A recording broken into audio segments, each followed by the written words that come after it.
Assalamualaikum, Shalom, nama budaya, salam kebajikan bagi kita semua, dan salam harmoni. Yang terhormat, Profesor Dr. Imade Candiasa MKom dan Profesor Dr. Iwayan Widiane SPD MPD, selaku dosen pengampu dari mata kuliah Aplikasi Statistika dalam Penelitian Pendidikan Dasar.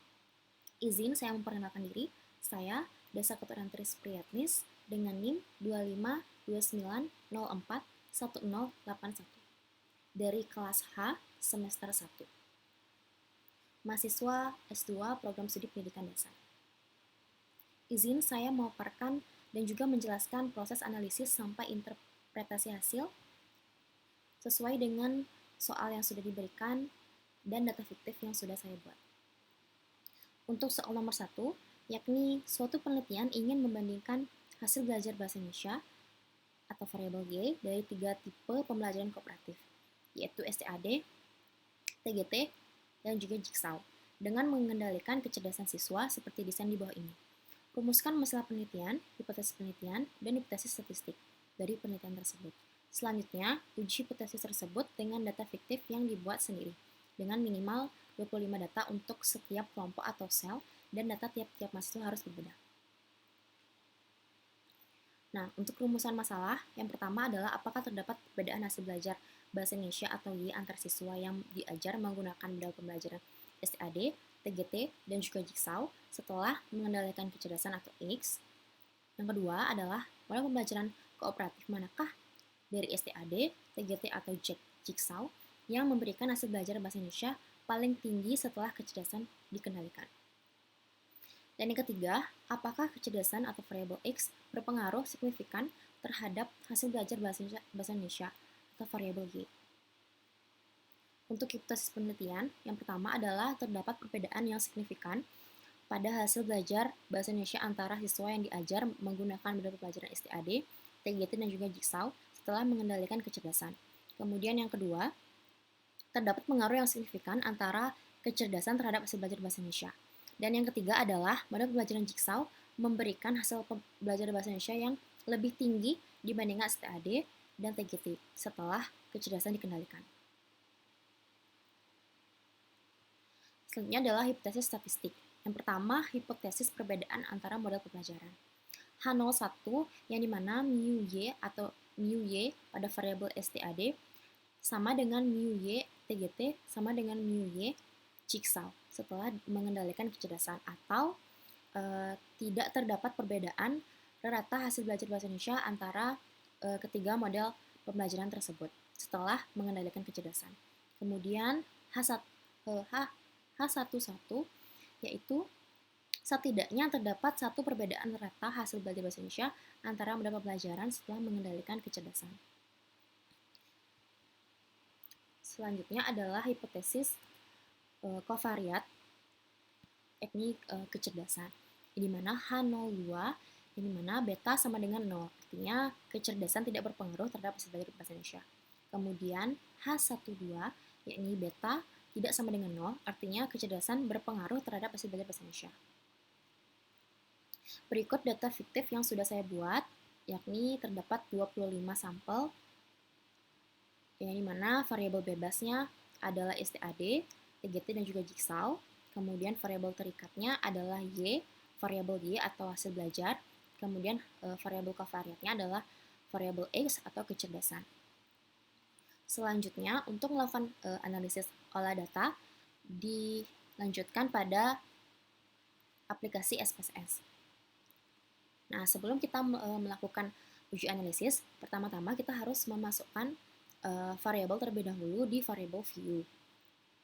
Di sini saya sudah memasukkan seluruh variabel X1, X2, X1, X2, X3, Y1, Y2, Y3, yang dimana masing-masing satu merupakan STAD, 2 merupakan TGT, dan juga 3 merupakan Jigsaw. Nah, di sini juga saya menambahkan X gabungan, gabungan dari X1, X2, X3, dan juga Y gabungan, yakni gabungan dari Y1, Y2, dan juga Y3. Dan juga terdapat tipe model pembelajaran yang dikategorikan. Nah, untuk measure, seluruhnya saya menggunakan scale, namun pada tipe pembelajaran atau tipe pada pembelajaran menggunakan nominal. Nah, Nah, di sini pada values, kolom values,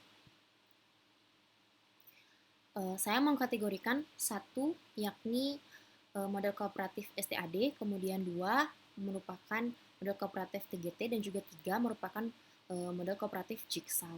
Kemudian saya klik OK. Nah, setelah memasukkan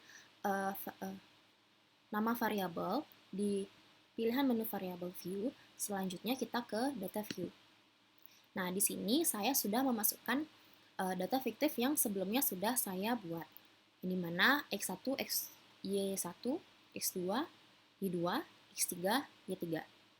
Yang dimana masing-masing dari X dan Y tersebut terdapat 25 sampel.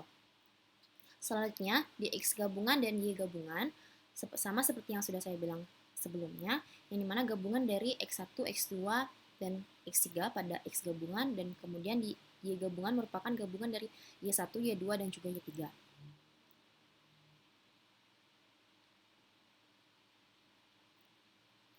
Nah, pada tipe pembelajaran disesuaikan dengan variabel X dan juga variabel Y-nya. Yang dimana apabila tipe pembelajaran dikategorikan 1 merupakan STAD, kemudian kategori 2 merupakan TGT, dan juga kategori 3 merupakan kategori model pembelajaran kooperatif Jigsaw.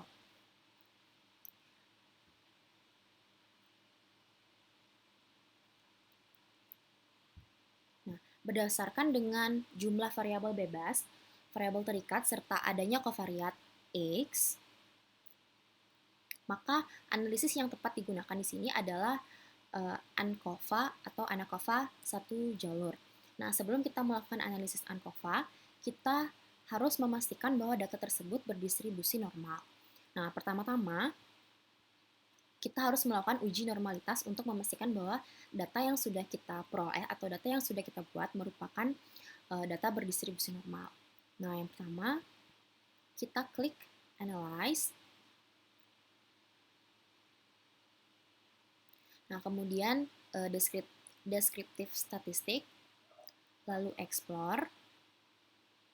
Nah, kita masukkan dependent list adalah variabel X, yakni X1, X2, dan X3. Kita masukkan.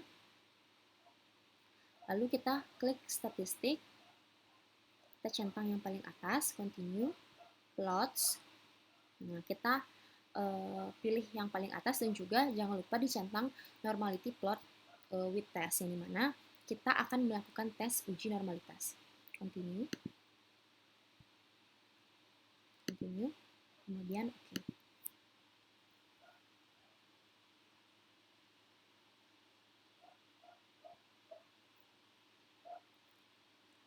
Nah, di sini kita fokus pada hasil dari tes.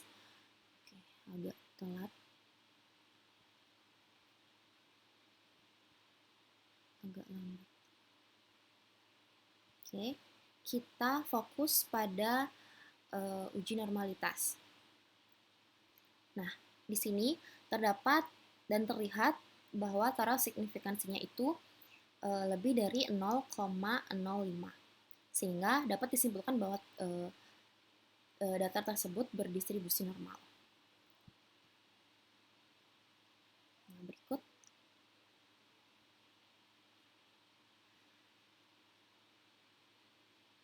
Oke. Selanjutnya, setelah kita memastikan bahwa data sudah berdistribusi normal, kita lanjutkan dengan uji homogenitas.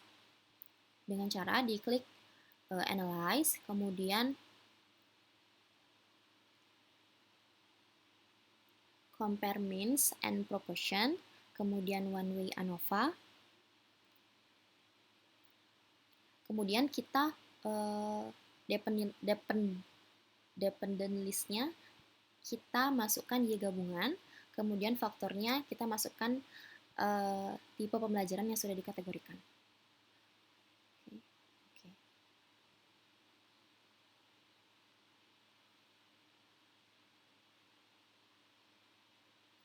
Nah, kita fokus pada hasil uji homogenitas pada Y gabungan, ini mana pada hasil nilainya yaitu taruh signifikansinya dengan harus lebih dari 0,05. Namun di sini dia kurang dari 0,001.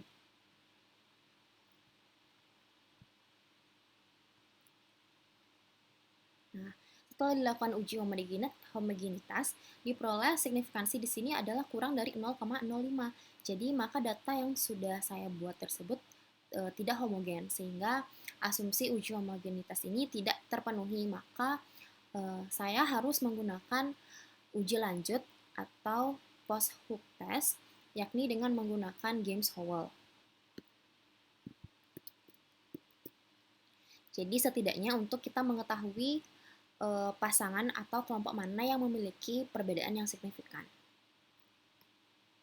Nah, untuk melakukan uji lanjut atau post-hook test, kita klik Analyze, kemudian sama seperti tadi, Compare Means and Proportion, kemudian One Way ANOVA. Nah, tadi ada penulisnya Y gabungan dan faktornya adalah tipe pembelajaran. Nah, kita masukkan karena tidak homogen, kita klik post-hook test. Nah, karena tidak homogen, kita pilih yang James-Howell. Kemudian kita centang James-Howell, continue. Oke.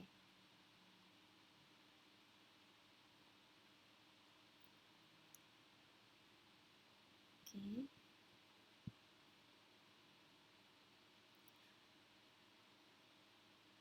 Nah, uji lanjut James-Howell dilakukan untuk mengetahui pasangan kelompok mana yang memiliki perbedaan rata-rata Y gabungan atau hasil belajar siswa yang secara signifikan. Nah, hasil analisis menunjukkan bahwa seluruh pasangan kelompok memiliki perbedaan yang signifikan karena nilai signifikansi P itu kurang dari 0,001. Jadi P itu kurang dari 0,05 dengan taraf signifikansinya. Secara rinci saya jelaskan, kemudian saya langsung simpulkan berdasarkan hasil uji lanjut James-Howell dapat disimpulkan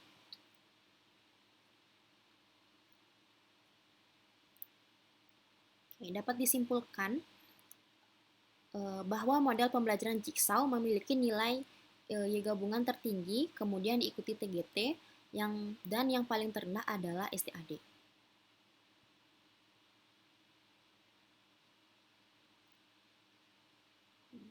Jadi Jigsaw yang memiliki rata yang paling tertinggi. Dengan demikian, model pembelajaran yang berpengaruh signifikan terhadap Y gabungan dan Jigsaw merupakan model pembelajaran yang paling efektif di antara ketiganya. Jadi terdapat pengaruh model pembelajaran terhadap hasil belajar atau Y, dan juga Jigsaw lah yang menjadi model yang paling efektif di antara ketiga model kooperatif lainnya. Sekian penjelasan hasil analisis dan juga interpretasi dari data fiktif yang sudah saya buat. Apabila ada kesalahan kata, saya mohon maaf, dan saya akhiri dengan Param Santi. Om Santi Santi Santi.